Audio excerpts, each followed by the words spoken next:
खुलुमबाय। गिबियावनो नोंथांमोनखौ JB Boro news चेनेलाव बरायग्रोबाय। नोंथांमोननि थाखाय फुंबिलिनि मोननैसो खौरां लानानै फैबावलायबाय। मिजिंथियो नोंथांमोना खौरांखौ जोबजासे नायलांगोन। बर' हारिनि थाखाय जोबोद गोग्गाथाव खौरां। रासिया आरो इउक्रेननि दावहानि समावबो थांखिनिफ्राय दोरोदाखै सासे बर'नि फिसाया। अदालगुरि जिल्ला डिमाकुसि ओनसोलनि दिदंपारा गामिनि बर'नि सासे आगोमा फिसा जुथिका बर'आ रासियायाव 6 बोसोरनि थाखाय MBBS फरायनानै बड'लेण्डआव डक्टर जानानै फैबाय। बिफा नबिन बर' आरो बिमा रुपेश्वरी बर'नि नायल' जाल' आगोमा फिसाजो जुथिका बर' बिथांजोआ थांनाय 2017 मायथाइनि 17 नभेम्बराव MBBS नि कर्स लानो थाखाय 6 बोसोर रासियायाव थाहैदोंमोन। बिथां जुथिका बर'आ 6 बोसोर नाजानायनि गेजेरजों गावनि सिमां मिजिंखौ जाफुंहोनानै 2023 मायथाइनि जुलाइ दानाव MBBS फरायनायखौ कमप्लिट खालामना डक्टर जानानै फैबाय। जुथिका बर' बिथांनि नांथाब नाजानानै बेबादि जाफुंसार जानायखौ लानानै ओनसोल नाङैनो रंजानाय आरो बिमा बिफाया गोजोननाय फोरमायदों। फोरमायथिनाय बायदिब्ला जुथिका बर'आ उन्दै समाव 5 थाखोसिम गामिनि दिदंपारा LP फरायसालियावनो फरायजेनदोंमोन। बिनि उनाव गेजेर फरायसालिखौ एसामिस मिडियाम आगजेलियाम कनभेन्टआव 7 थाखोसिम फरायो।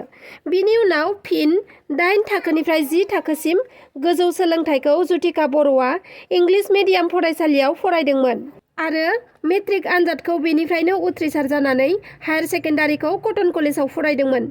जुथिका बर'आ गिबियाव इन्डियायावनो डक्टर लाइन फरायनो थाखाय आनजादखौ होनाय जादोंमोन, नाथाय आनजादाव सायख'जादोंमोनब्लाबो सिट मोनाखैमोन।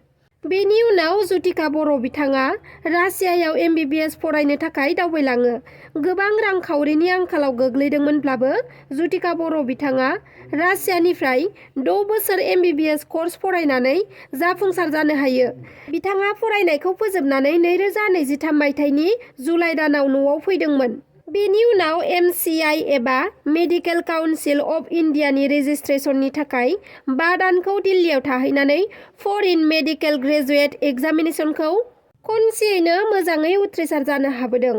नाजानाय थायोब्ला सुबुं माहारिया जाफुंसार जानो हायो होनना बुंनाय बायदिनो गोब्राब खस्थ'नि गेजेरजों नांथाब नाजानानै मानगोनां नबिन बर' आरो रुपेश्वरी बर'नि नायल' जाल' फिसाजो जुथिका बर' बिथाङा दिनै अल इन्डियानि सासे MBBS डक्टर जानो हाबाय। रायजोआव सिखावनि उदखारा बांनायनिफ्राय बांलांबाय।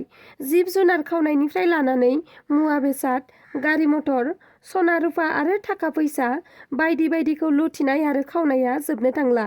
बिनिखायनो नों आं जों बयबो सिखावनि उदखारनिफ्राय सांग्रां जानानै थानाया जोबोरैनो गोनांथार। थांनाय 17 फेब्रुवारि खालि सिखावनि उदखाराव बोलि जानांदों गंसे बर' नखरा। गसाइगाव पद्मबिल गामिनि आल्पना मुसाहारि मुंनि सुबुंनि नखराव सिखावनि उदखार। थांनाय 17 फेब्रुवारि सुनिबारनि मोनाबिलि समनि 7:30 नखराव रावबो गैयै खाबुखौ लानानै दुथां सिखावा न'नि दरजानि थालाखौ एरखावनानै न'आव हाबो आरो सुरकेसनि थालाफोरखौबो एरखावनानै सि जोम गार'ननानै न'नि माखासे मुवाफोरखौ लानानै थाङो।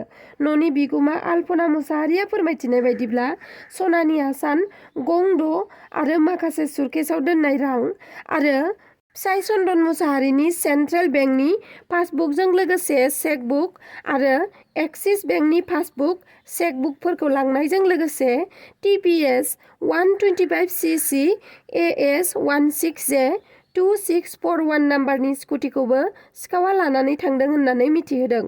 जुदि बे नाम्बारनि स्कुटिखौ सोरबाफोर सालायनायखौ नुसनबायोब्ला 7896316161 मबाइल नाम्बाराव खिन्थाहरनो थाखाय नायगिरि नोंथांमोननिसिम गुरैयै खावलायहरदों बिगुमा आल्पना मुसाहारि बिथाङा।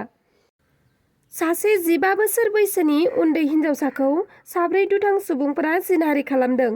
बे मुगैथाव आरो सुबुं समाजनि थाखाय लाजिनांथाव जाथायानो जादों काछार जिल्लानि सोनायाव।